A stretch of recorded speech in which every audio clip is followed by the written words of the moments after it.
Trinity. And his name is just so bright and so sharp.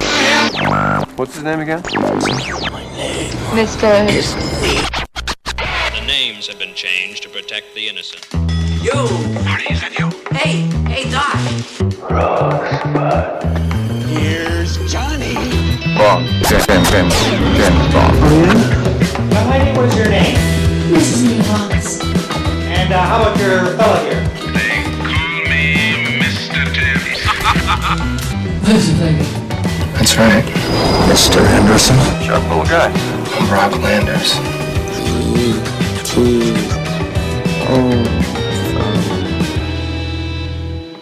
Well, you don't have to hit people. Not if you make them laugh. Bullshit. Hey, Max, you know the story of the scarecrow? Yeah. You think crows are scared of a scarecrow? Yeah. Yeah, why? No, crows are not scared, believe me. The goddamn crows are scared. No. Crows are laughing. That's bullshit. That's right, crows are laughing. Look. The farmer puts out a scarecrow, right? With a funny hat on it. Got a funny face. Crows fly by, they see that. Strikes them funny, makes them laugh. The goddamn crows are laughing. That's right, they're laughing at you. And then they say, well, that old Farmer Jones down there, he's a pretty good guy. He made us laugh, so we won't bother him anymore. Olá! Esse é o Cinefilia e Companhia. Eu sou o Hugo Harris e tô aqui novamente com a Juliana Varela. Oi, pessoal! E o nosso colega Henrique Pires não está presente, mas nós já tínhamos um convidado muitíssimo especial. Então eu queria aqui saudar novamente o meu amigo Alexandre Cataldo, direto de Blumenau. Alexandre, bem-vindo de novo. Boa noite, muito obrigado mais uma vez pelo convite. Sempre um prazer estar aqui gravando com vocês. Boa noite, Juliana, também. Bom. Uma pena que o Henrique hoje não pôde vir, mas vamos representá-lo bem aqui. É isso Tudo aí. der certo. Não, vai dar certo sim. É sempre muito bom receber você, o Fred, né, o pessoal do PFC. Então, né, eu tem não frequentado falei, né? bastante aqui, né? Tem frequentado. A gente tem aí trocado bastante figurinha, né? Então, para quem está escutando aqui o Alexandre pela primeira vez, ele é um dos donos do podcast Filmes Clássicos, que é um dos meus podcasts favoritos, e eu tive aí a honra de me aproximar deles e me tornar aí um amigo à distância, né? Então eles estão aqui com a gente já há um bom tempo participando do nosso podcast. Isso. Então quem quiser conhecer, né, Alexandre, dono é modo de dizer, né? Claro. Dono é modo de dizer que quem não conhece vai achar que é um mega empreendimento. A gente está quase chegando no Elon Musk de receita, e na verdade só tem despesa, né? É um hobby, é um hobby levado a sério, né? Não ganhamos nada, a não ser a satisfação de poder falar dos filmes que a gente gosta. Sim, mas às vezes é uma propriedade afetiva, mas aí de bastante importância. Pessoal, escutem o PFC. O PFC realmente é um podcast que tem muitos episódios, e muitos episódios bacanas, ricos, né? Então é essa riqueza, para isso que a gente contratou o Alexandre para vir aqui ficar com a gente. Tá certo. Até eu já me permita dizer que esse convite, quando você me fez, eu não tinha visto o filme ainda. E foi ótimo, porque inclusive eu já tinha o filme em DVD em casa há anos, e aquela coisa, né? A fila é gigante, então a gente acaba às vezes deixando algum filme meio esquecido lá no fundo do armário. Era o caso desse.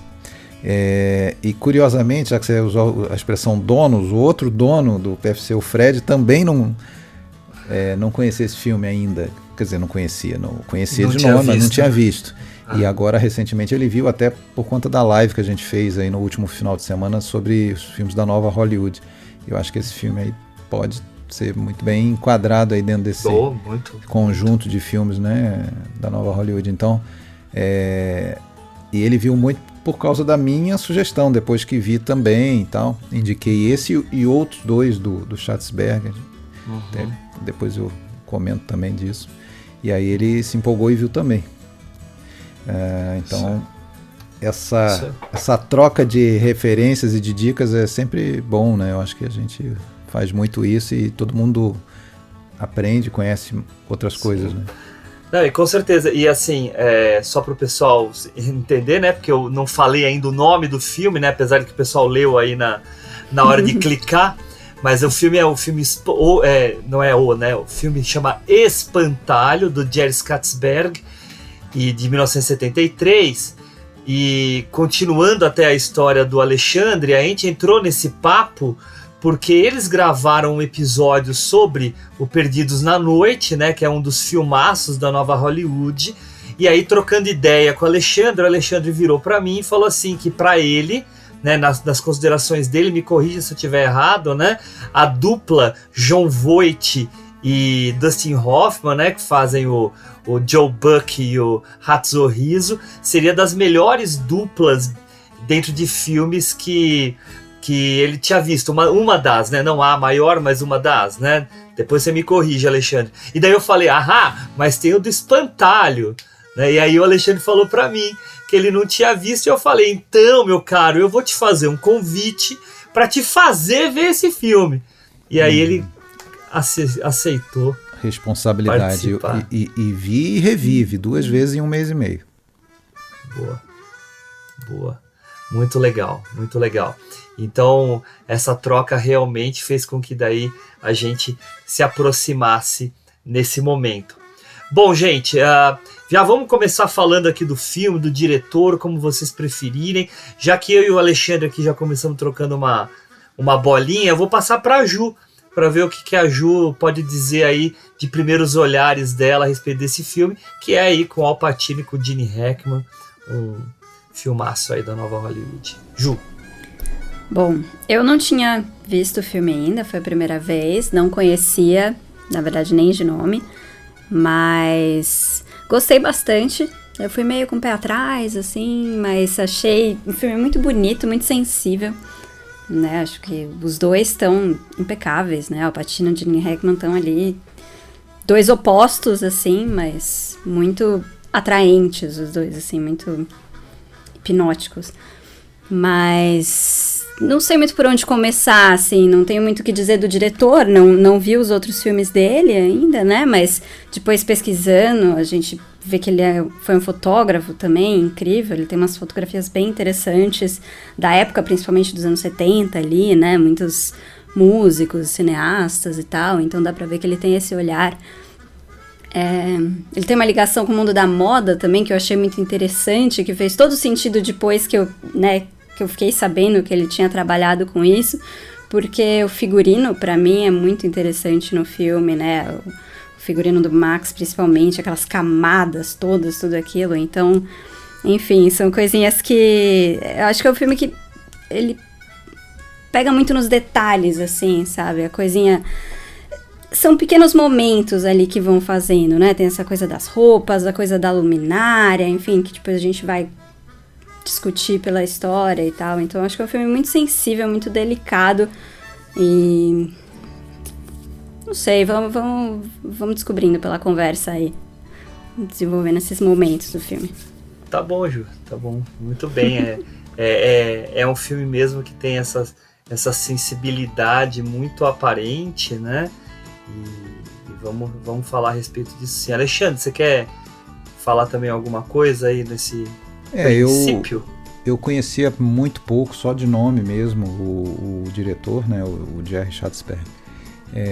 E aí eu aprendi sobre ele e tendo visto o Espantalho e gostado, talvez menos do que você, eu acho que eu agora na revisão cresceu um pouco mais. Eu sempre falo, eu acho muito salutar assim, uma revisão de um filme. Para muita gente essa coisa, já vi o filme, tá visto, acabou. Tanta coisa que você vai descobrindo, né, Normalmente numa primeira visão você está muito preocupado em entender a história, né?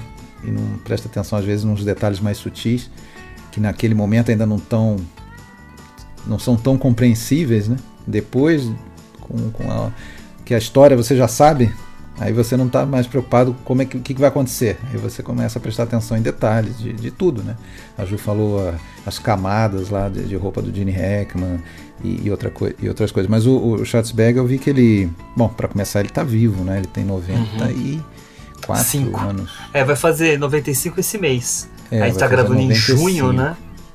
Ele... em Nova York, tudo, e a família dele, eu vi um pequeno documentário sobre ele, aliás, uma entrevista, na verdade, dizendo que a família dele trabalhava no ramo de peles, né, casaco de peles e tudo, e ele já muito novo ali, ele ficava indo fazer entregas dos casacos, ou pegar, e na hora isso em Manhattan mesmo, na hora do almoço, ele fugia, dá para dizer assim, para uma loja de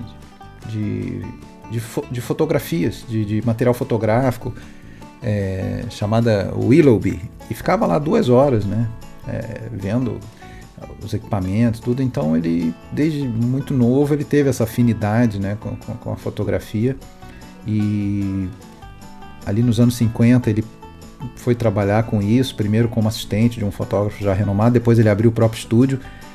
E aí esse estúdio dele passou a ser quase um ponto de encontro, assim, de toda uma geração de artistas, assim.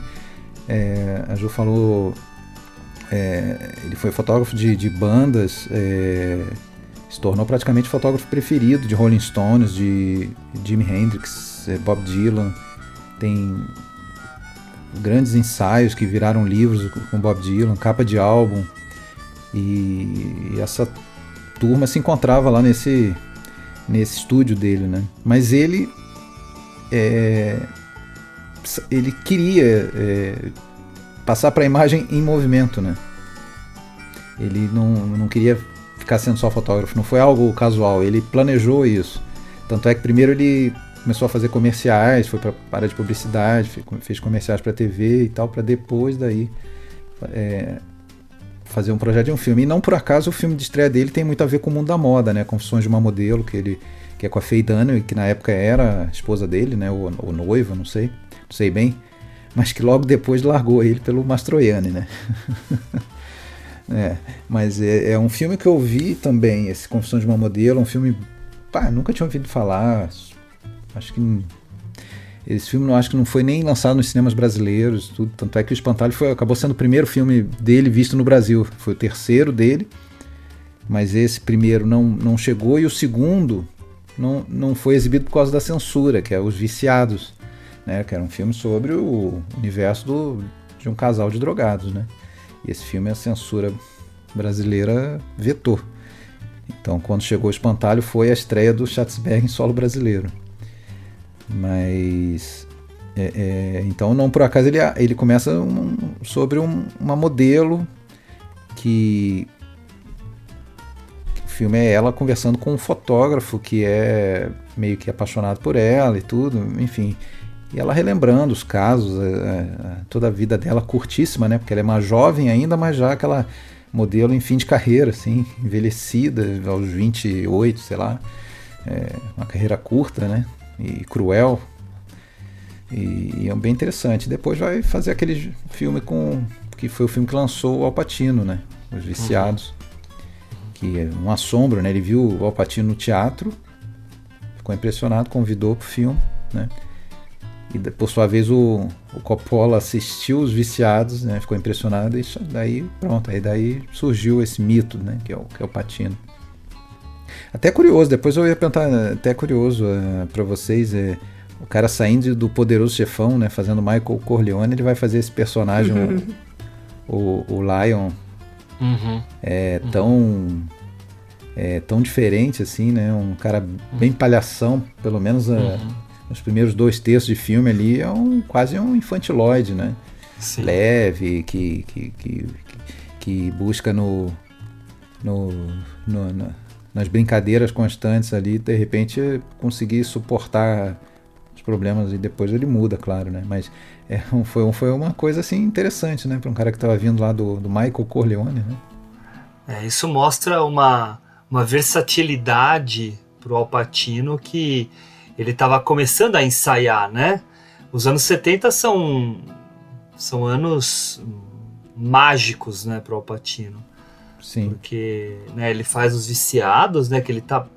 o filme, eu até assisti depois de você me dizer que você estava assistindo, né, daí eu resolvi também tomar vergonha na cara e pegar a minha cópia aqui dos Viciados e assistir. É um filme bem sujo, né, de estética suja, mas que mostra muito bem a qualidade mesmo do Al Pacino. E aí depois, como você mesmo disse, ele vai pro Poderoso Chefão, a partir mesmo do Coppola ver esse filme, e aí ele destrói, né?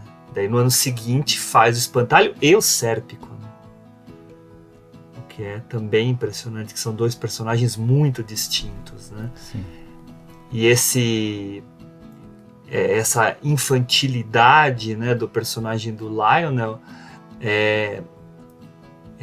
às vezes até exagerada demais, né? Eu fico me colocando no papel do próprio Al Pacino, né?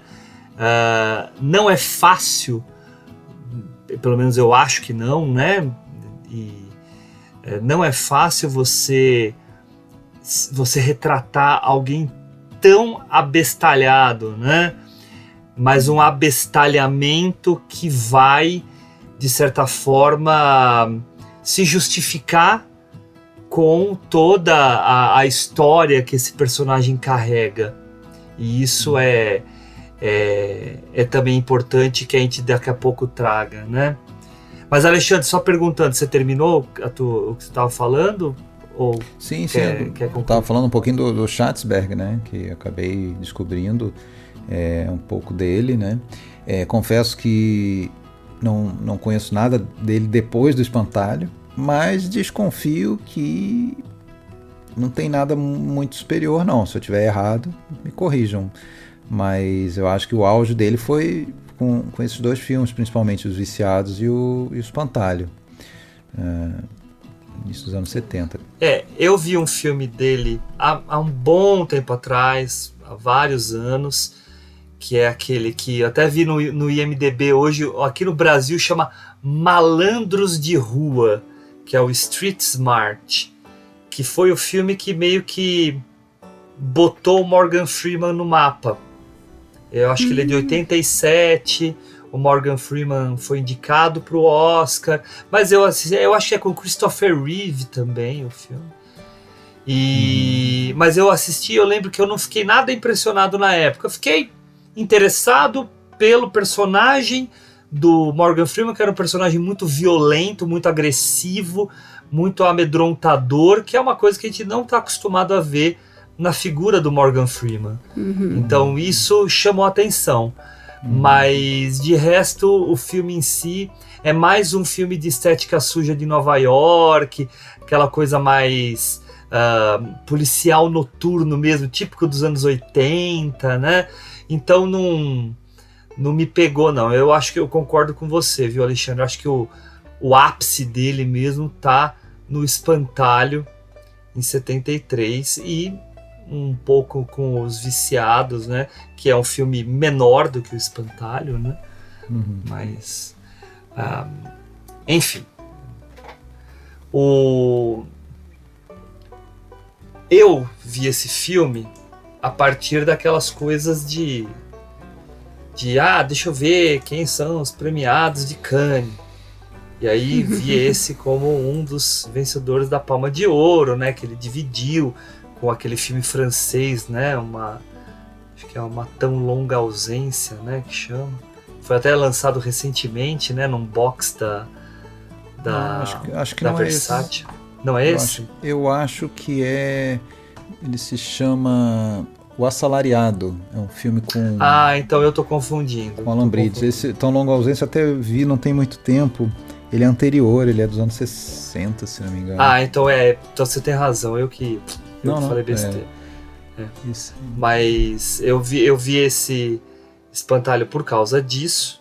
né? E quando eu vi a primeira vez, o meu movimento é um pouco contrário ao seu, Alexandre, curioso. Quando eu vi, eu fiquei embasbacado. Assim, achei um filme incrível. Caiu e aí, mas eu vou dizer assim, era nota 10, caiu para 9, entendeu? Não é que... ele não me impressiona tanto. Eu acho que a primeira impressão que eu tive foi uma impressão de uma descoberta muito grande e até uma nova perspectiva de olhar o Gene Hackman e o Al Pacino, porque era algo muito diferente daquilo que eu tinha visto deles. A partir do momento que eu vi uma segunda, terceira, quarta vez, já não me impactou tanto, apesar de que eu ainda vejo muitas qualidades, tanto que até fui eu que escolhi esse filme para a gente trazer, né? Eu acho que de nós aqui, eu acho que o Henrique tinha visto também uma vez esse filme, mas os outros não tinham visto, né? E eu acabei querendo colocar, até por ser também um filme não tão conhecido. Seria ótimo para o seu Dicas Triplas, né, Alexandre? Principalmente quando você fala desses dois atores, né? Geralmente são lembrados muitos outros filmes de cada um deles antes de falar de Espantalho, né? Ele fica lá no fundo da... Al Pacino, então, nem se fala, né? O próprio Gene Hackman falou que esse é o papel que ele mais gostou, né, de fazer, então tem um carinho por ele. É curioso, né, porque é um personagem, o Max é um personagem que você vê muita camada, né? Não só a camada de roupas, né? Desculpa o trocadilho. Um pouco literal, né? Ali, mas mas um personagem que tem uma dureza, tem uma violência, mas tem também uma sensibilidade que vai se mostrar a partir mesmo dessa amizade com o Lion. Então é algo que eu acho que para ele trabalhar deve ter sido bem interessante mesmo para ele. Sim, e eu li também um pedaço, assim, citação de entrevista, não sei se foi exatamente isso que ele falou, mas que foi o único filme que ele gravou em sequência, né? Porque normalmente se filma tudo fora da ordem e tal, e esse filme foi feito na ordem mesmo das cenas e tal, e isso ajudou ele a ir crescendo com o personagem e realmente desenvolvendo toda essa mudança com ele, por isso que ele gostou tanto. Pro ator sempre é maravilhoso filmar na ordem, né? Faz muito mais sentido, né? É muito mais fácil para eles, mas nem sempre a produção permite que seja assim. Sim. Mas pensando nessa coisa dos atores, eu sinto que deve ser muito interessante trabalhar com um diretor como ele, que foi fotógrafo também. Eu digo foi porque, né, não é mais hoje, mas... porque ele mesmo em entrevistas, assim, conta de como ele gostava de observar, né, de observar o modelo, o ator e dar espaço, sabe? E eu acho que dá pra sentir isso no filme, assim, ele dando esse espaço e observando esses personagens crescerem e os atores tendo uma certa liberdade também pra mexer nas cenas e tal. Ele descreve algumas cenas, né, que o próprio Gene Hackman, não digo que improvisou, mas sugeriu e mudou um monte de coisa e tal, mas me parece que ele tem muito esse olhar mais observador diante do personagem e do ator. Então, por isso que os atores crescem tanto, né, nesse filme. E pelo jeito nos outros também, né? Sim. Alexandre queria falar alguma coisa? Não, eu ia comentar só que essa história, né, dos dois vagabundos, né, que é uma road trip, né, a gente pode também enquadrar nesse quase subgênero, né, de road trip, com todas as suas convenções particulares, né, todos os obstáculos pelo caminho, todos os pequenos antagonistas que vão aparecendo, né, alguns maiores do que outros, né, começa aquela mulher no bar lá que fica provocando eles. Sim. Que é uma atriz bem famosa, né, por sinal. A Ellen Brina, né? Ela chama o Gene Hackman de Superman, curiosamente. É muito engraçado. 5 anos antes do Lex Luthor. Mas vai culminar com os problemas sérios que eles vão ter em Denver, né? Quando vai visitar a irmã, o Max, e depois também lá em Detroit, né? Mas é interessante assim como que conversa com outros filmes, né? Você falou um pouco do Perdidos na Noite e, poxa, é sempre aquela história, né? Do Shangri-La lá, da Terra Prometida, onde eles querem chegar por alguma razão, né? No caso é a tal da lavação de carro. Aqui se fala lavação em Santa Catarina, lá no Rio eu sei que se falava lavagem de carro, não sei como é que você chama em São Paulo, mas enfim, a gente fala lavagem. Lava rápido. Pra mim sempre foi lavagem, mas como eu tô há 20 anos aqui no Sul, aqui o pessoal fala lavação, pra mim lavação era outra coisa, mas tudo bem. Mas enfim, lava rápido em Pittsburgh, e ninguém entende muito bem porque que tem que ser em Pittsburgh ainda, porque o dinheiro tá no banco, então aquele objetivo, assim como lá na Perdidos na Noite, era a ensolarada Flórida, né, onde o Califórnia, Hatsu, né? Não, eles iam acho que eles queriam ir pra Flórida, né? Agora não lembro. Bom, pode ser Flórida. Uma região ensolarada. Mas um lugar ensolarado. Para curar lá a tuberculose lá do Hatsu. E como já tinha sido também lá nos filmes baseados nos romances do John Steinbeck, eu acho que é um pouco pai assim, desse filme de drifter, né, de viajante errático aí, que era principalmente o Ratos e Homens, né, que tem teve, que eu saiba, 2 versões aí relevantes para o cinema, e é interessante que também nessa dupla do Ratos e Homens, não sei se vocês chegaram a ver alguma adaptação ou ler o livro, mas tinha um deles que era lesado mesmo, tinha problemas, né? Era bastante limitado, apesar de ser o forte, né? Ele era um gigante bobo. E o outro, que era até mais franzino, era o cabeça o cérebro da dupla.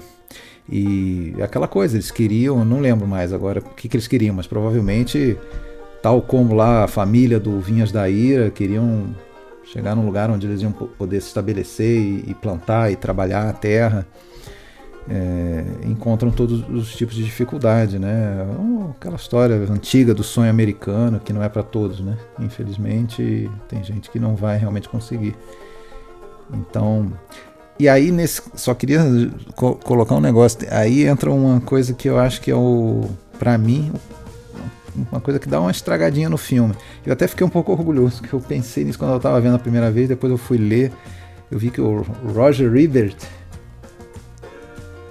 falou da mesma coisa como um problema para ele, que é o fato deles serem muito, como se fossem muito autoconscientes do que eles são, de que eles são fracassados já de início. Que você vê o Perdidos na Noite, a gente tá vendo o filme, a gente sabe que provavelmente esses caras não vão conseguir, mesmo que você esteja vendo o filme pela primeira vez, mas eles não, eles acreditam. O Joe Buck lá, ele acha que ele realmente vai fazer fortuna, vai vir para Nova York, vai acontecer, vai fazer um sucesso com a mulherada. Eles são brancaleônicos lá nas suas empreitadas, mas eles acreditam nisso. Ali não, ali já de início a gente tem quase uma explicação do lance do espantalho, a gente só vai fazer rir mesmo, e quer dizer, ele já passa um atestado já de início, assim, que olha, nós já estamos muito autoconscientes, assim, de que nós não vamos ser muito eficientes no que a gente se propõe. Eu acho que isso dá uma certa estragada, não sei, pra mim, mas é muito interessante você falar isso, e só antes de eu complementar você, só dei uma pesquisada aqui, realmente o pessoal do Perdidos na Noite está indo para Flórida. Você estava certo. Tá. Isso que você está falando procede completamente, Alexandre. De fato, eles são muito autoconscientes, mas eu vou dar uma aliviada na barra dos personagens, porque isso era uma coisa que já estava aqui marcada para eu falar. É muito perceptível para mim a presença da influência da história pregressa desses personagens. Acho que a história pregressa deles, tudo aquilo que aconteceu antes do filme, influencia muito diretamente a conduta deles dentro do filme. Porque geralmente, quando a gente tem um filme, técnica de roteiro, você tem uma história pregressa para o personagem, ok. Agora, muitas vezes essa história pregressa ela fica meio escondida, não sempre, né? Mas muitas vezes fica escondida, ela é apenas uma referência para o roteirista entender ações e reações de personagem. Aqui no Espantalho, para mim pelo menos, ficou muito evidenciado que tudo aquilo que os personagens estavam fazendo tinha uma amarração muito forte com aquele passado deles. Então, o que levou o Lionel a se tornar marinheiro, né? O que fez ele sair de casa, o que aconteceu com o Max, que levou ele para a cadeia, o que aconteceu na cadeia. Então isso toda hora, de alguma forma, é resgatado. E aí essa autoconsciência que você está falando, e de fato você tem razão, para mim se justifica. Porque aquilo está toda hora cutucando mesmo a cabeça deles. Tá? Então isso é uma coisa que para mim faz sentido. Então você vê... mas isso assim, são olhares, né? Olhares. Não. Mas para mim não incomoda por causa disso. Entendi. Não, eu comentei, mas também não chega a estragar o filme para mim. Sim, sim, eu sei. E eu acho que faz todo sentido que você falou. Até pensar sobre, numa próxima revisão já vou considerar isso. Mas isso até me traz a oportunidade de falar uma outra coisa, né? Eu sempre, quando eu tenho oportunidade de falar algo sobre Nova Hollywood, claro que a Nova Hollywood é um período lá americano que trabalha uma diversidade de filmes com gêneros variados, com temáticas variadas, mas tem uma temática que a mim atrai bastante e que é compartilhada pelo Espantalho, pelo Perdidos na Noite, pelo Alice Não Mora Mais Aqui, pelo Cidade das Ilusões, do John Huston. Você já viu Cidade das Ilusões, Alexandre? Não. Qual que é o título dele? Eu acho que não. Acho que não vi, não. Fat City. Eu acho que é Fat City. Não vi. Que é o quê, né? É a investigação do interior americano. Acho que o Amargo Pesadelo também tem isso. Do interior americano que está um pouco marginalizado. E os personagens reais que vivem nele. Esses filmes que a gente está vendo, e o Espantalho eu acho que é um bom exemplo, são os personagens que, por meio do road movie, né, que eles fazem, dessa road trip que você indicou, vão nos permitir revelar uma América que estava há muito tempo meio que escondida do cinemão americano. E isso me atrai bastante, porque a gente vai ver uma característica de país que a gente não tem acesso. Que, assim, para mim, é uma das poucas qualidades, dando um salto de décadas, tá?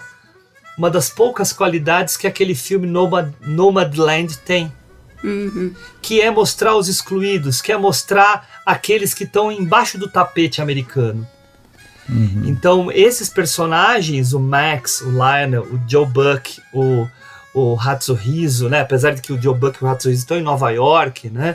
Mas o Joe Buck vem do interior. E aí, eu até tive a curiosidade de, no Espantalho, dar uma olhada no mapa americano, porque eu não tenho o mapa na cabeça, né? E os caras estão indo de ponta a ponta dos Estados Unidos. Isso.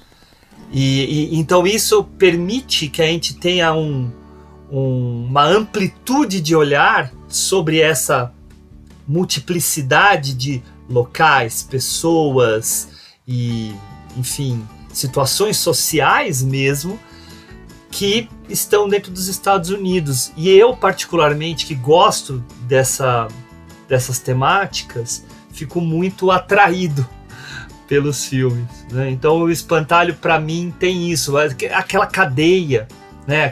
Não é nem cadeia, né? Aquele centro de detenção onde eles ficam, com aquele tipo de personagem, com aqueles trabalhos, vamos colocar trabalhos forçados, tipo Rebeldia Indomável, Sim. Me lembrou bem, né? Sim, sim. Então, essa perspectiva que a nova Hollywood traz pra gente, né, de um Estados Unidos que não é tudo perfumado, é muito legal, é muito bacana. Verdade. Não sei se vocês sabem, eu descobri isso hoje dando uma pesquisada. E até deixo aqui uma confissão, dica, sei lá, mas não sei se vocês conhecem, eu frequento, tem um site chamado da Biblioteca Nacional ali, Hemeroteca Digital. Você pesquisa jornais e revistas de passado todo aí, dezenas de jornais. E eu tenho o hábito, às vezes, de, quando vou fazer um podcast, dar uma pesquisada. É sempre interessante ver as notícias da época do filme, né? Então, você sempre descobre algumas coisas, assim, que, de repente, depois de um tempo, ficam esquecidas. E uma delas que eu descobri lendo ali foi que um escritor uruguaio, quando foi assistir o filme, ele identificou mais de 30 coincidências entre o filme que ele viu na tela, O Espantalho, e o seu próprio livro dos anos 50, chamado Vagabundos, uma dupla de vagabundos. Eu não consegui encontrar maiores informações sobre a história do livro, nem uma amostra de algumas páginas, nada. Provavelmente esse livro só existe físico, em sebos. Eu acho que é de 51, chamado Vagabundos. O cara é o Alberto Malinov, com W no final, Malinov. O filme chama-se Vagabundo ou Vagabundos, acho que é Vagabundos. E aí esse cara daí iria, segundo a notícia, acionar, já estava vendo com seus advogados para acionar a Warner Brothers por plágio. Não sei que fim levou, não encontrei notícias posteriores sobre esse assunto. Mas enfim, é interessante. Não é difícil acreditar que tenha muitas semelhanças, até porque não é uma história tão incomum assim. Exato. Né? A gente tá falando, tem vários filmes parecidos, várias histórias parecidas, não é assim uma coisa super diferente, mas vale... Até onde a gente sabe é um roteiro original, né? Escrito lá por um cara chamado Gary Michael White. Diz que ele levou 2 anos escrevendo e tal. Enfim. Pois é, e eu fui ver, esse Gary Michael White não tem mais nada assim que se destaque. Né? Não tem também. Mas o curioso é que eu não sabia que a fotografia é do Vilmos Zsigmond. Eu acho que são talvez aí as duas grandes pontos fortes do filme, né? A gente está falando já o tempo todo, que são as atuações dos 2 atores principais, e a fotografia, eu acho, já de cara, né? Aquela abertura do filme com aquela natureza, aquela colina, aí vem a figurinha lá, um homenzinho andando, a gente não sabe direito ainda quem é, né? Em seguida a gente vê que é o Hackman, né? Não, e ele se prende no arame farpado. Ali já começa, de alguma maneira, a relação dos dois, né? Porque o Lion tá atrás da árvore, ele já tá meio com um ar meio debochado, assim, meio que achando graça do Max preso na cerca. Ele tá... Não, aí você já vê também que ele tá mais querendo se aproximar e fazer algum tipo de contato, e o Max fica evitando, tentando pegar a carona antes, então já tem essa competitividade também. Então é uma cena super longa, você demora a entender o que tá acontecendo ali, aonde vai parar isso, né? Se eles se conhecem, se eles não se conhecem, né? Mas vai construindo aí a relação. Uma coisa até que eu tive dificuldade, eu fiquei com dúvida, foi da temporalidade ali, mais ou menos em que época que se passaria. Seria na própria época atual, né, do filme, no início dos anos 70 e tal, porque é uma típica história do período da depressão, né? Mas então, a gente vê que não é pelas roupas, pelos carros.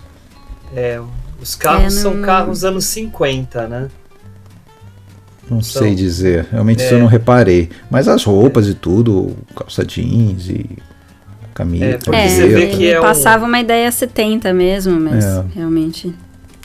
Até porque, na verdade, essas histórias são atemporais, né? Eu acho, essa história dos excluídos, não era só na época da Grande Depressão, né? Você pega Exato. o Paris, Texas da vida, que é Sim. bem depois, ele lembra, né, a ambientação. Lembra bastante, né? Mas, gente, o que vocês acharam dessa metáfora do espantalho que eles usam? Que tem a frase do Al Pacino, que é bem famosa, né? Que ele fala que os corvos não têm medo do espantalho, né?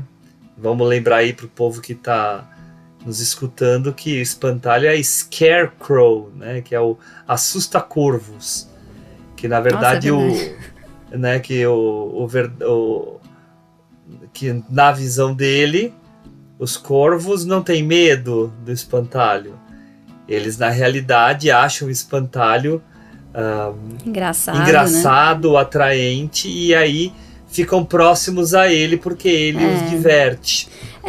Tem uma ideia de tipo, ele é engraçado, tá me fazendo rir, então o dono dessa plantação aqui deve ser um cara legal, vou deixar ele em paz. Eu gosto da ideia, assim, eu acho bonitinha a metáfora, mas eu gosto da ideia disso no personagem do Al Pacino. Isso, exatamente. Né? Essa coisa dele ser um personagem mais inocente, otimista, não é que ele não saiba que existem coisas ruins e não sinta, né, as emoções, tristeza, raiva e tudo, mas ele segue uma outra lógica de tentar sobreviver conquistando as pessoas e não se colocando contra elas, né, que é o caminho oposto do Max. O Max, ele confronta qualquer pessoa por motivo nenhum e esse é o mecanismo de defesa dele, né, então eu acho interessante a ideia do Lion, que não é Lion, né? Ele é apelidado de Lion pelo Max. Francis, né? Lionel. Ele é Lionel. Ele é Lionel. Mas The eu gosto Book. dessa ideia dele ter essa visão meio cor-de-rosa da vida, assim, até um certo ponto. Acho que é eficiente, na real. Funciona até ali, né? Para as pessoas ajudarem, para conseguir ajuda, para conseguir, enfim, ter aliados. Eu acho que uma coisa muito importante assim para entender esses dois personagens é que ambos eles meio que querem recuperar um tempo perdido, né? Fazer pazes com o passado, carregam algum sentimento de culpa, né? E ele esconde, né? Aliás, a gente vê isso todo dia, né? Quantas pessoas cada um de nós não conhece que tem seus problemas e tudo, mas talvez até ainda bem, né? Que escondem isso através de um jeito piadista e parece meio bobalhão. Mas é estratégia, né? É uma maneira de lidar, de não ficar maluco, né? Muitas vezes. Ou ficar, mas no caso, né? Pois é. Então, ele tinha passado acho que 5 anos embarcado, né, como marinheiro, e na verdade a gente vai descobrindo aos poucos que isso aí foi o modo dele fugir, né, da sua responsabilidade, né? Ele engravidou a namorada e largou ela sem maiores notícias, tanto é que quando ele consegue contactá-la é um impacto para ela, né, porque não teve a menor notícia dele. Então, e ele disse que estava mandando dinheiro e tudo, mas... ela até disse que estava recebendo. Ela até disse que recebeu, então, mas, algum contato tinha. Pois é, mas ele sabe que... Não tinha notícia, né? Só tinha... Agora, você vê que ela, até adiantando para esse momento, né? Você vê que ela própria fala que ela inventa aquela situação, né? De que o filho não chegou a nascer, né? Para machucar ele, né? Para se vingar dele, sabendo que ele talvez era um cara que tinha uma formação católica e até o filme faz questão de contar isso pra gente quando ele vai à igreja, minutos antes dessa cena, quando ele chega lá, ele vai à igreja, né? E aí a gente, então, ele acredita em alguma... E aí ela conta isso, mas você vê que na hora que daí ele imediatamente desliga, sem falar mais nada, ela tem um ar assim de... que foi que eu fiz, né? Tipo, ela também percebe que pegou pesado, né? Que talvez... Enfim, mas você vê, aí começa a história dela, que a gente não vai ter mais acesso, né, de coisas do passado que eu fiz e que futuramente me arrependerei. A gente não vai ter acesso porque não saiu a continuação, né? Mas ele já sabe tudo da sequência, né? Ele já tem a história inteira na cabeça, o Jerry. Pelo menos, não sei se vocês leram, mas tem entrevista dele contando toda a história que ele queria fazer da sequência. Ele só não fez porque o Gene Hackman se aposentou. Então ele tinha mandado pra ele tudo e ele não queria ler. Entendi. A única coisa que eu vi é que ele ia falar que o Lion ia descobrir que o filho existia, que o filho tinha nascido. Mas eu não sei mais detalhes. Se passaria 30 anos depois. A mãe resolve contatar ele porque tá tendo problemas com o filho é músico, e aí ele se envolve, enfim, com pessoas perigosas numa boate ou coisa assim, então ela quer a ajuda dele, ela liga, mas quem atende é o Max, e aí o Max não sabia que ela tinha mentido, ele fica bravo com o Lyle, enfim, tem toda a história, ele conta em detalhes, assim, depois eu mando pra vocês essa entrevista. Mas eles continuam juntos, então? Então, continuam juntos, eles abriram o Lava Rápido, tá funcionando bem, assim, ainda bem que não aconteceu essa sequência, porque eu acho que estragaria o filme. Eu tava pensando isso, porque não saber o que acontece meio que é importante, né? É duro, né? É duro, mas... Porque o filme tem um encerramento bastante melancólico e frustrante, né? E acho que parte da graça dele é essa, assim. Eu terminou o filme e fiquei meio frustrada, tipo, poxa, nada aconteceu, assim, né? Ele não teve a segunda chance. Não foi nem um final positivo, nem totalmente negativo, foi uma coisa meio morna ali, assim, né? Tem uma tristeza, mas mesmo assim o Max vai pra Pittsburgh, você não... Parece que tá tudo igual, assim, eles estão sempre na mesma e vão estar sempre na mesma, assim, né, nessa situação. Mas não é um final hollywoodiano, né? É um final new hollywoodiano, talvez. New hollywoodiano, exatamente. Não tão drástico quanto o do Chinatown, mas, né? E nem o do Perdidos na Noite, né? E nem o do Perdidos na Noite, verdade. Ele é morno, ele fica meio indeciso ali, mas eu acho que é parte do objetivo. Mas, gente, a cena da fonte, pra mim, é a cena mais impressionante do filme. A minha favorita é outra, mas... O que o Al Pacino faz lá na fonte com as crianças e como ele reage é muito forte, muito forte. Mas claro, tem outras cenas boas, né? Essa é a melhor dele, com certeza. Não, eu gosto da cena da dança / striptease do Max. No bar. Porque ela é linda e é engraçado que a hora que aconteceu essa cena eu falei, gente, mas é um roteiro de comédia romântica se o Lion for embora nessa cena, porque ele ameaça, né? Tem essa sensação de que ele vai sair meio que, tipo, fiz meu papel, sabe? Transformei essa pessoa amargurada numa pessoa disposta ao diálogo, né? Porque ele o que acontece, né? Pra quem não lembra da cena, o Max ameaça brigar de novo no bar, mas aí ele muda de ideia e começa a brincar, acho que por conta do Lion, né? O Lion é porque o Lion vai tentar separar e ele empurra o Lion de uma forma um pouco agressiva e é a hora que o Lion fala, pra mim, chega, né, e resolve ir embora. Daí o Max se liga e daí resolve tirar todas as 1000 camadas. E ele fica 3 horas tirando, porque ele tem 50 blusas ali e tudo mais.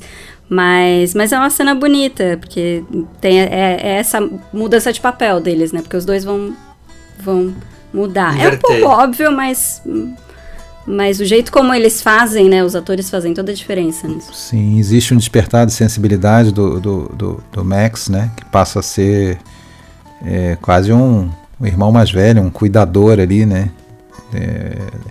Ele tá falando de cenas preferidas, eu gosto muito da cena quando ele volta pro alojamento todo arrebentado lá, depois de ter se defendido daquele assédio do esqueci o nome do personagem. Do Riley. Do Riley. E o Max ali tá acordando, demora a entender o que tá acontecendo e depois você vê a proteção assim, né? E depois ele vai dar o troco lá, né? O cara tá eu ia lá falar no isso, chiqueiro, lá no chiqueiro, né? Essa cena é muito boa, porque eles fazem de longe, né? Eles abrem bem o plano, e aí você fica vendo ele socar o cara. É pesado, é pesado. É pesado. Eu até achei que eles iam estender a pena por conta disso, que ia dar mais problema pra eles, mas magicamente resolveu, ok. Até uma coisa que, claro, né, vem à tona, uma nuance de algum afeto além da amizade entre eles, né? Você vê que na hora que eles estão lá em Denver visitando a irmã, que daí tem aquela amiga lá da irmã, a French, que, nossa, como ela se atira pro Max, é uma coisa impressionante, né? A irmã já fala, né? Ela tá louca pra te conhecer. A mulher já chega, já fica o tempo todo assim, olhando, babando em cima dele. E você vê que o Lion tem uma hora ali que ele fica meio assim, né? Tipo, chama, não, a gente tem que carregar essa máquina aqui, não sei o que. A porta, né? Ele fica levando as coisas de um lado pro outro. Ele fica ali, ele tá um pouquinho. E depois lá na prisão. Fazenda, prisão, sei lá o que,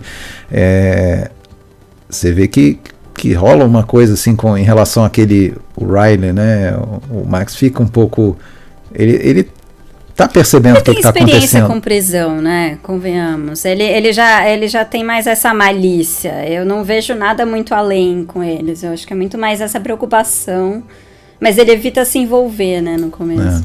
Teve um momento até que a gente ri quando assiste filme, né? Primeira vez, mas. E lembrar que esse roteiro, inicialmente, ele era muito mais cômico do que acabou sendo. Depois teve alterações ali do Schwarzenegger e tal, para ser um pouco menos. Mas ainda tem, né, momentos divertidos, né? E tem um momento que eles estão conversando, o Ryan pergunta, tá, mas como é que você fazia lá? Você ficou 6 anos lá? Como é que você fazia para se aliviar? Mas isso é legal você ter mencionado isso, que lembra que eu falei o negócio da história pregressa? Essa é uma das horas que me cutucou. Porque Sim. Foi a hora que ele faz essa pergunta e a reação do Gene Hackman é perfeita. Porque ele não responde, mas ele fica... Ele tem uma revolta contida para responder. Alguma coisa aconteceu. Alguma coisa aconteceu, sim. Mas ele não quer revelar. Sim. E ele é aquele personagem... masculinidade acima de tudo, e nunca vai viril, protetor, violento, macho alfa, total. Ele é o estereótipo, praticamente, do macho alfa, né? Então, você entra nesse assunto, você começa a ver que, tem mais coisa ali que, né, ele vai colocando isso muito mais como proteção, né, do que como realmente alguma coisa que ele acredita de verdade. Ele é um exemplar dessa camada da nova Hollywood que a mim interessa bastante. Não é um Bonnie e Clyde que você vê, eles morrem no final. Então, história encerrada. Exato. A história não está encerrada. É só um pedaço da vida desses personagens que até poderiam ter continuado. Mas assim, a gente é condicionado em tudo a querer isso, a desejar isso, assim, instintivamente. Você pensa mal comparando aí com um evento esportivo, por exemplo. Você admite, por exemplo, em ver uma partida em que você não vai saber como que acabou, em que você não vai ficar até o final, né? Então, assim, a gente quer saber o desfecho das coisas. É difícil ver uma história que simplesmente você não vai saber como termina, né? Mas, por outro lado, o grande evento de todos nós, que é a nossa vida, é sempre uma coisa aberta, né? A gente resolve um problema hoje, amanhã aparece outro, ou seja, a jornada continua sempre, e sempre incerta, né? Sempre insegura. Isso. É esse o termo que eu estava querendo ressaltar, é a incerteza. Uhum. Ao ver um filme, as pessoas se incomodam com a incerteza. Uhum. Elas querem a precisão, querem... A solução, as respostas para tudo. Não pode ter pontas soltas. Quantas vezes a gente escrita, não, esse filme deixou pontas soltas. Tem um buraco, né? Tem um furo. Porque a sua vida não tem pontas soltas, é tudo faz sentido, né? Tudo tá a questão a se perguntar é se essa ponta solta você consegue enxergar o propósito dessa ponta estar solta, ou se é uma ponta solta por um equívoco de roteiro. São coisas bem distintas, né? E eu acho que no caso do Espantalho é totalmente intencional. Sim. Agora, claro, tem filme ruim, né? E coisas ruins na vida, né, tem em todas as áreas, no cinema também tem, que daí são as pontas soltas porque os caras são incompetentes. Aí já é outra conversa. A gente fica aqui falando, né? As pessoas querem a certeza e tal, mas às vezes aqueles que sempre estão acostumados com certeza, ao ver um filme como esse, que te traz incertezas, vão também sentir um prazer novo. Que é como é interessante eu me sentir instigado por uma história que, putz, o que será desse personagem que está aqui catatônico, mas que eu criei uma certa afetividade com ele durante toda essa 1h50 que o filme tem. O que é eu me sentir após essa experiência? E aí, isso aí que você falou é interessante, porque é a resposta para algo que é muito... Todo dia a gente escuta, quando vai falar de filme com alguém, aquela coisa do... esse filme é um filme muito parado, não acontece nada, demora a engrenar. Geralmente, aí também pode ter o filme ruim, como você falou, né? Pode ser só por uma falha, mas geralmente isso é intencional, né? Porque ele quer te dar tempo de... Esse filme que eu citei, que eu tinha citado em off, desculpa, eu tô trazendo para dentro da gravação, mas eu ontem estava vendo um filme do diretor Ellen Klimov, do diretor do Vai e Veja, né? E tenho certeza que muita gente não vai gostar, porque ele é um filme parado. Ele passa mais de 1 hora em que a gente vê a vida normal das pessoas. Mas por que a gente vê a vida normal? Porque o filme é sobre uma cidade que vai sumir do mapa. Então a gente precisa sentir a dor que essas pessoas vão sentir perdendo as banalidades da vida, as reuniões à mesa, as rodas de conversa das velhinhas, as danças, enfim, banalidade. Não acontece nada, não, acontece só a vida completa daquelas pessoas ali, que vai desaparecer de um dia para a noite, elas vão perder aquilo. Então, já pensou, o acontecer alguma coisa seria já começar o filme com o pessoal do governo invadindo, queimando as casas, tirando todo mundo de lá à força. Não, você não tem tempo nem de sentir o que ou seja, tem uma função, né? Esse tempo, essa lerdeza, tem uma função. E aí também tem uma função, a gente vai vendo o temperamento desses dois caras, a relação deles, o que vai crescendo de amizade entre eles. Então no final a gente sente como o Max sente, né? Sim, e o Espantalho não é nem um filme lento, na verdade, né? Ele é curto, ele tá sempre acontecendo alguma coisa, mesmo que não seja, né, alguma coisa muito grandiosa ou com super objetivo, é parte da vida ali, mas ele nem cai nessa categoria de filme que não acontece nada, mas é bem essa categoria que o Hugo falou de recorte, né? Um filme que tá no meio, né? Começa, você já não sabe por que eles estão ali, você vai entender depois na conversa no café, que já é uma conversa também muito louca, porque um vira e fala, eu vou abrir um negócio, o outro, tá bom, tô dentro, tipo, eles se conhecem? Não, como assim? Né, mas é interessante essa estrada. Mas você me deu o seu último fósforo. Você me deu seu último fósforo, que a gente nem reparou. Né, pois é. Mas olha só, isso que o Alexandre falou é muito importante, porque a gente está, eu vou falar obviedades, a gente está imerso numa cultura americana, desse cinema super agitado, super dinâmico, que faz com que a gente fique enfeitiçado, hipnotizado pelo filme, blá blá blá blá, blá, certo? E isso domina as salas de cinema, os streamings. A gente tem aí hoje uma queda muito brusca da oferta de filmes antigos, então o que mais está disponível são os filmes recentes, então as pessoas têm acesso mais a esses filmes de alta velocidade de ritmo.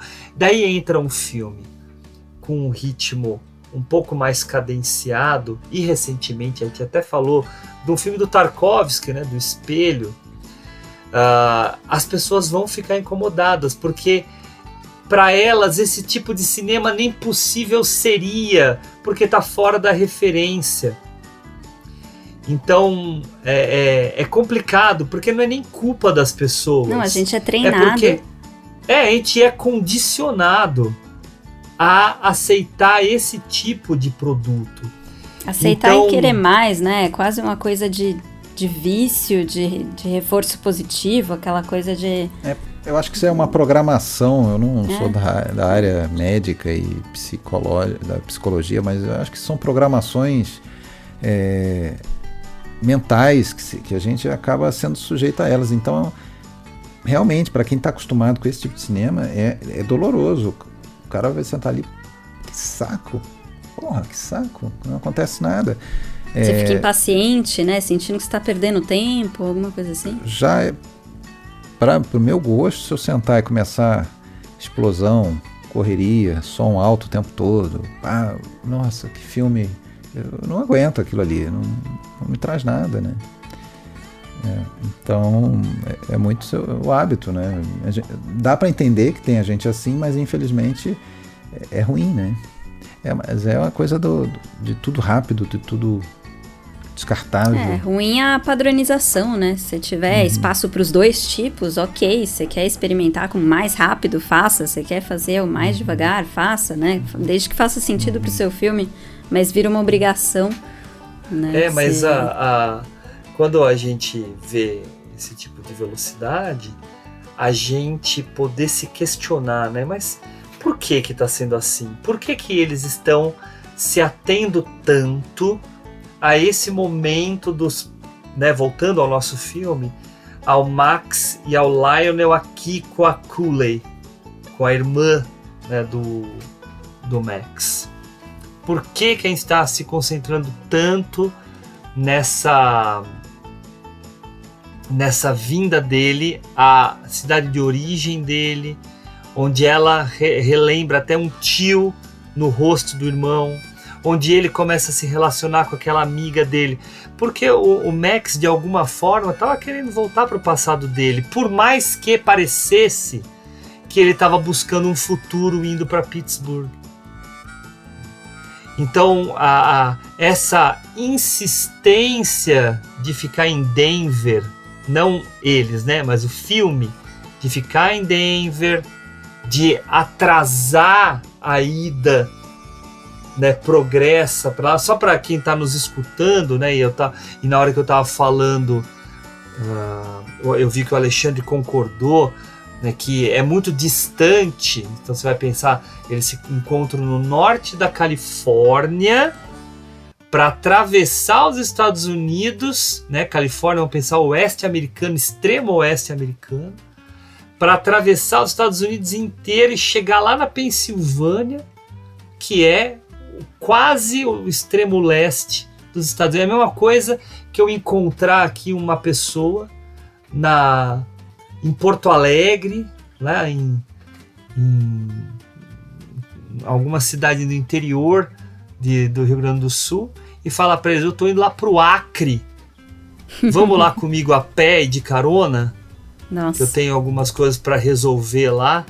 É uma peregrinação gigantesca. Mas vamos lembrar, né, o que é uma road trip, o que é um road movie.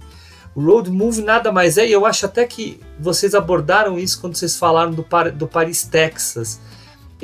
O road movie, ele é uma grande metáfora da busca da transformação psicológica.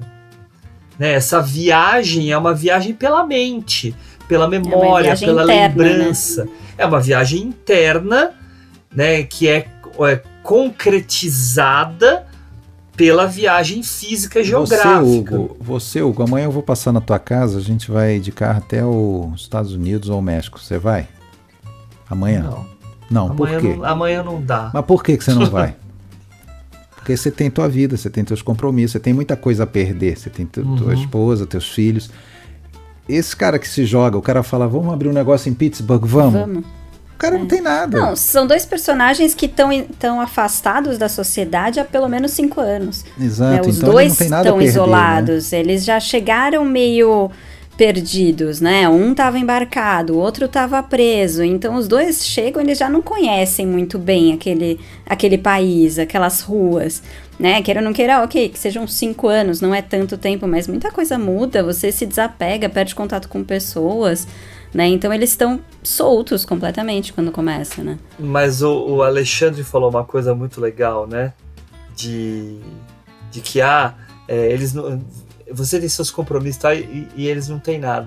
O que eles têm é aquilo que eles carregam no corpo, né? E é muito bem colocado no filme com essas camadas de roupa do Max e o presente, a lâmpada, né? A luminária. Porque ele não sabe se é menino ou menina. Ele não sabe que é menino ou menina, mas que é a única propriedade que de fato o Lionel tem.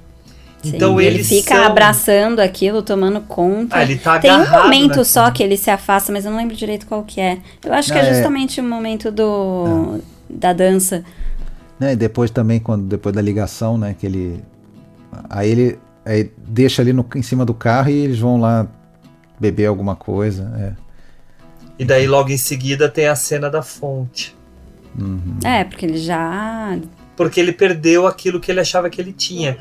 A luminária... a luminária era um substituto do filho que ele queria carregar. Sim. Era o passado e o futuro. Sem aquilo ele não tem mais nada. E o garoto, hein? O garoto cá pra nós é o Al Pacino miniatura. Nossa. Pois é. Pegaram igualzinho. Não tenha dúvida que era dele. E uma coisa que eu tava vendo aqui na pesquisa, o irmão do Gene Hackman tá no filme. Isso, ele faz aquele guarda da prisão. Né? Ele aparece 2 vezes, aparece na hora que eles vão até ele lá pra o Riley pedir lá, você... Então manda o outro pra trabalhar lá com os porcos. Esse aqui quer fazer o quê? Lavar carro. E depois ele aparece dirigindo o Jeep, quando eles passam de Jeep, aí ele... Que daí o Al Pacino faz umas piadinhas e tal. Isso. Nossa, gente, Alexandre, você eu sei que viu a mesma cópia que eu, quem estava usando a cópia da Lume Filmes. Cara, que legendas horrorosas. Tudo errada a tradução. O cara fala que eu vi também não estava muito boa, não. Começa com o nome do Lion, né? Porque ele fala assim, Francis Lionel Delbucchi. Aí na legenda aparece Delbucci. O italiano, para ser o Delbucchi, era CHI. Delbucchi. E não CCI. Mas tudo bem, né? Detalhe. Agora, esse filme, apesar, né, do momento, né? Que em tese... era o filme que o público queria ver e tudo, parece que esse filme foi um fracasso de bilheteria, né? Não foi sucesso, não. O que será que saiu no mesmo ano? Então, dá pra falar do... Você tinha Exorcista, falado né? do Sérpico, Exorcista, mas eu tinha notado ali o pessoal de Cannes lá, que concorreu com ele, né? Fora da competição, estava Gritos e Sussurros, A Noite Americana e A Montanha Sagrada, do Jodorowsky, né? Agora, do Jodorowsky. Concorrendo foi Ana e os Lobos, do Saura. Eu tô falando dos principais, porque são vários, os mais vários conhecidos. filmes. Acho que eram quase 20 filmes concorrendo. Eu esqueço o título em português desse filme, me ajudem. La Grande Bouffe, aquele do banquete, La Grande Abbuffata em italiano, La Grande Bouffe, do Marco Ferreri. A Comilança. A Comilança, não. isso, a Comilança. Exato, a Comilança. A Mamãe e a Puta do Eustache. Do Eustache. Aquele do Lindsay Anderson, ou Lucky Man. Não sei se tem Não tem tradução aqui no Brasil. Não, né? Não tem. E tem 2 filmes italianos que eu adoro, os 2. Um deles é do Monicelli, o Vogliamo e Colonnelli, é o Golpe de Estado italiana. Um filme delicioso com o Ugo Tognazzi. E o Amor e Anarquia, da Lina Wertmüller, que aliás deu o prêmio de melhor ator em Cannes para o Giancarlo Giannini. Foi ele que ganhou. Mas aí acabou ganhando empatado, né, com aquele filme do... Eu não sei nem quem é o diretor, eu não conhecia o diretor também, eu acho que é britânico, né? Eu sei que é com Robert Shaw. O qual? O Assalariado, você está dizendo? Isso. Você viu? Não vi. É o Alan Bridges, né, o diretor. Tá. Pelo que eu lembro. Alan Bridges eu também não conheço. E parece que ele perdeu o Espantalho, ele perdeu a janela ali para indicação a Oscar, né? Não participou. Né? Agora, eu sei que acabou sendo esquecido, talvez por esse fracasso aí, apesar do prêmio de Cannes, ele é um filme que ficou virtualmente fora de circulação até a era do DVD. Isso que é verdade. Acho que é um filme que não tinha saído em VHS, por exemplo, só veio ressurgir no DVD. Eu não lembro de ter visto em VHS ele, não. Então isso explica, né, que esse filme fica realmente num segundo plano aí quando se fala de mas é um filme Hollywood. bom pra gente cutucar a Versátil, falar pra eles assim, ó, bota lá no próximo box do cinema da Nova Hollywood. Não ia ser ruim, não. Porque, olha só, outro filme, olha, né? Bom ter mencionado esses boxes. Tem aquele Cada Um Vive Como Quer, com o Jack Nicholson. Isso. Do Rafelson, que é outro ex-fotógrafo, né? Que virou diretor, tal como o Schatzberg. Que não tem também uma carreira muito ampla, né? Mas alguns filmes dele... Eu acho que ele tem até mais filmes importantes do que o Schatzberg. Né? Ele tem aquele Sangue e Vinho, ele tem... A gente destacou esse filme na live, o Cada Um Vive Como Quer. Foram 4 destaques, esse foi um deles e eu revi depois de muito tempo e é impressionante assim como é um filme talvez grande exemplar dessa coisa do não tem história, né? Simplesmente a jornada de um cara que nem ele mesmo sabe. Nesse caso até pior um pouco do que o Espantalho. Ele não sabe exatamente o que ele quer, não sabe onde ele quer chegar. Ele sabe mais ou menos o que ele não quer. Ele não queria ser músico clássico, que o pai dele forçou ele a ser pianista clássico tudo, e a gente demora a entender isso, porque a gente começa o filme, ele está trabalhando na extração de petróleo como trabalhador braçal. Depois aqui a gente vai ver que o cara toca piano super bem. Um negócio estranho. Mas, putz, que legal você ter falado isso, que isso me cutucou uma outra coisa. Conversa muito com o nosso cinema marginal aqui de São Paulo, principalmente.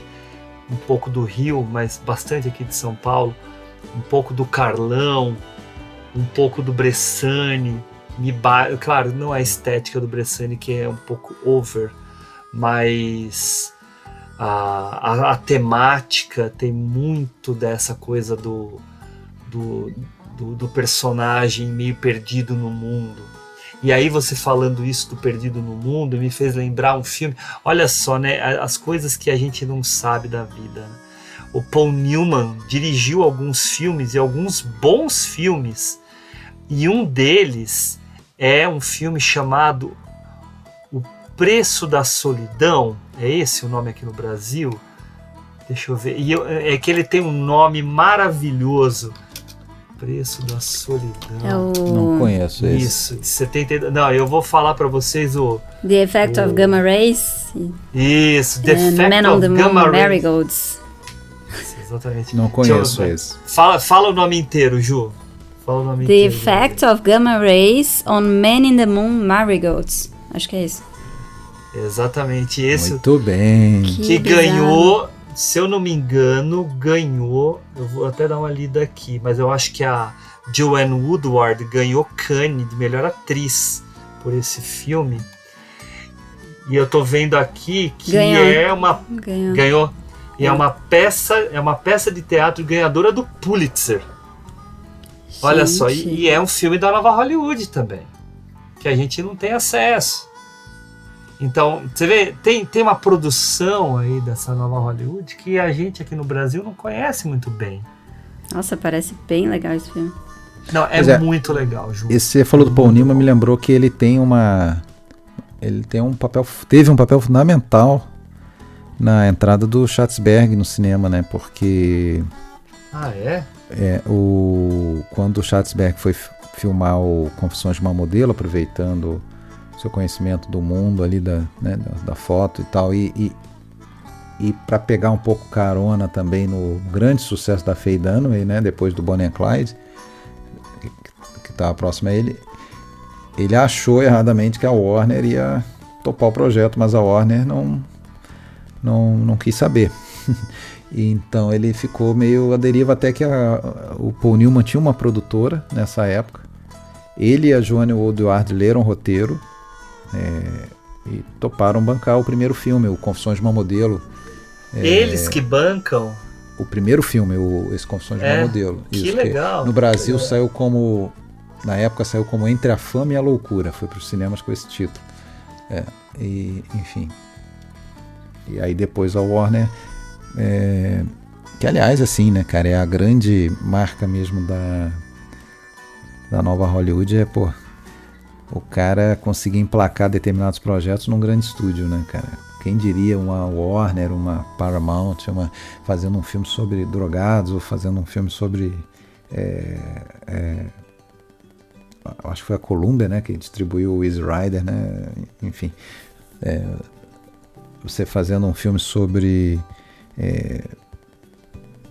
traficantes de drogas, né, que eles são no Easy Rider, né, viajando o país e enfim, quem diria, mas né? eles estavam querendo sair da caixinha, porque eles estavam vendo que perdendo público o modelo deles estava falido. Exatamente. Então estavam tentando encontrar um caminho. Eu acho que a grande figura desse período também é o Warren Beatty. O Warren Beatty é um cara que vai estimular muito produção, né? Ele vai trabalhar muito como produtor mesmo. Não é só um rostinho bonito. E esse projeto do Espantalho era um roteiro baixo, né? E que era o que o estúdio queria naquele momento, né? Pode até não dar um bom filme, pode até ser um fracasso, como foi, mas pelo menos não gastaram tanto, não quebrou o estúdio, né? Como foi os Cleópatra da vida lá, né? 10 anos antes. Então, mudou completamente o perfil. Esse tipo de blockbuster não existia mais. Voltaria em breve, né? Voltaria e daí ferraria a vida lá do Michael Cimino. Voltaria com tudo, né? E que filme maravilhoso do Cimino, hein? Esse é um filme para um dia a gente tratar. O Portal do Paraíso. Tá. O Portal do Paraíso. A gente falou do filme dele na live, que foi o Franco Atirador. Puta, que filmaço. Que é um Vocês filme falaram dele na live? Riquíssimo, né? Impressionante. Nossa, assim. maravilhoso. Que é muito mais do que o Christopher Walken botando uma bala na cabeça. Todo mundo lembra desse filme, mas vai muito além disso. Aí que tá, né? Eu gosto muito da primeira metade do filme. Sim. Que é aquele período que eles ainda não foram. Sim, exato. Eu gosto muito. Gosto bastante. Do De Niro tá demais, a Meryl Streep surgindo.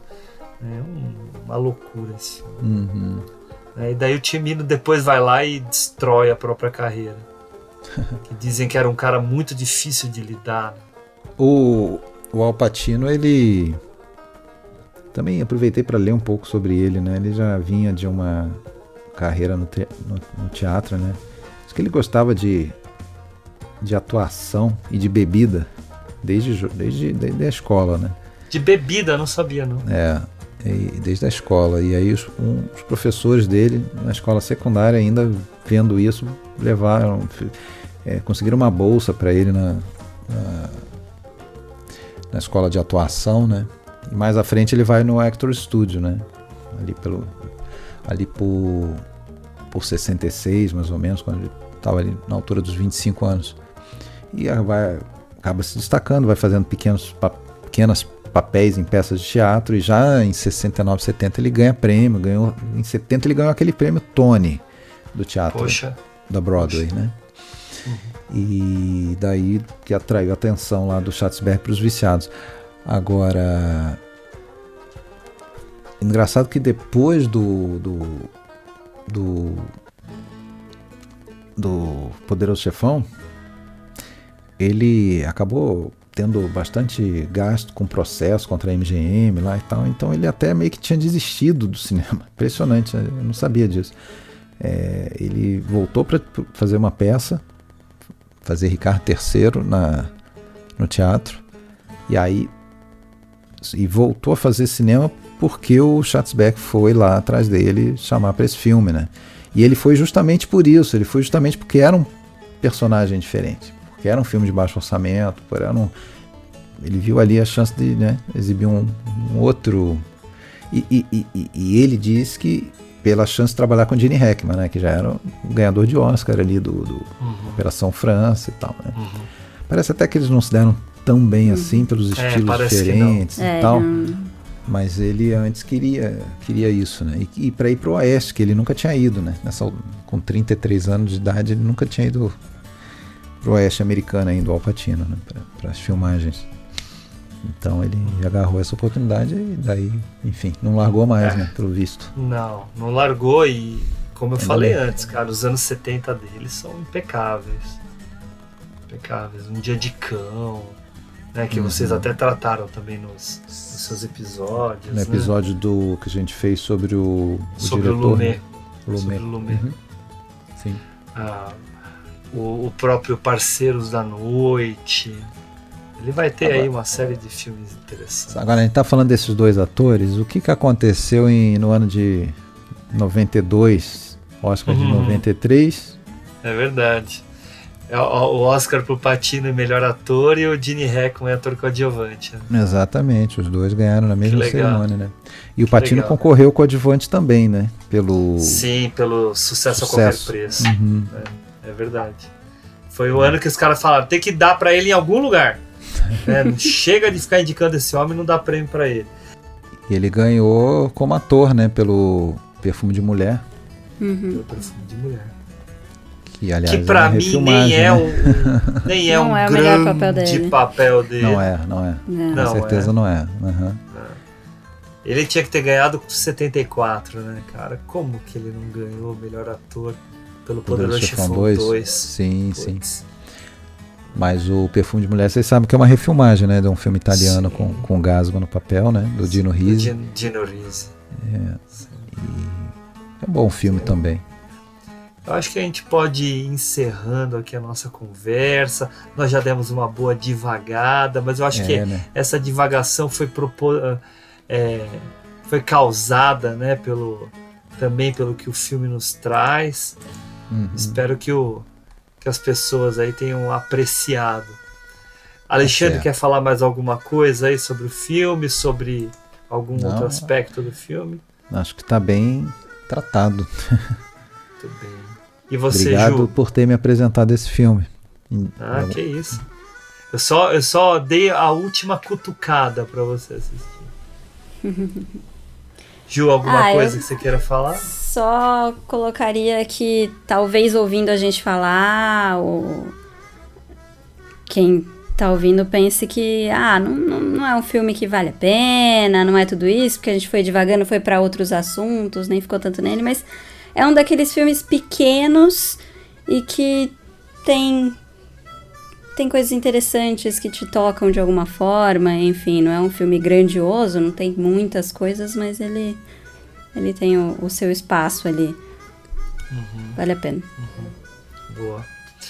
Alexandre, obrigado pelo seu tempo, obrigado por ter nos visitado aqui de novo. Eu que agradeço o convite. Muito obrigado a vocês pelo convite mais uma vez. Ótimo papo. Valeu. Até a próxima, né? Até a próxima sua, que não é muito longe.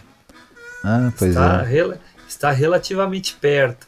Aí esse a gente vai ter muito o que falar, né? Nossa.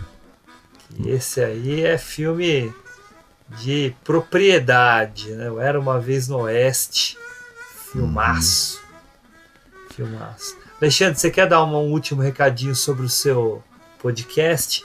Os seus podcasts? Podcast Filmes Clássicos, a gente já passou aí até perdi a conta, 170 episódios desde 2014, quinzenais. A gente tenta variar e tratar de tudo um pouco.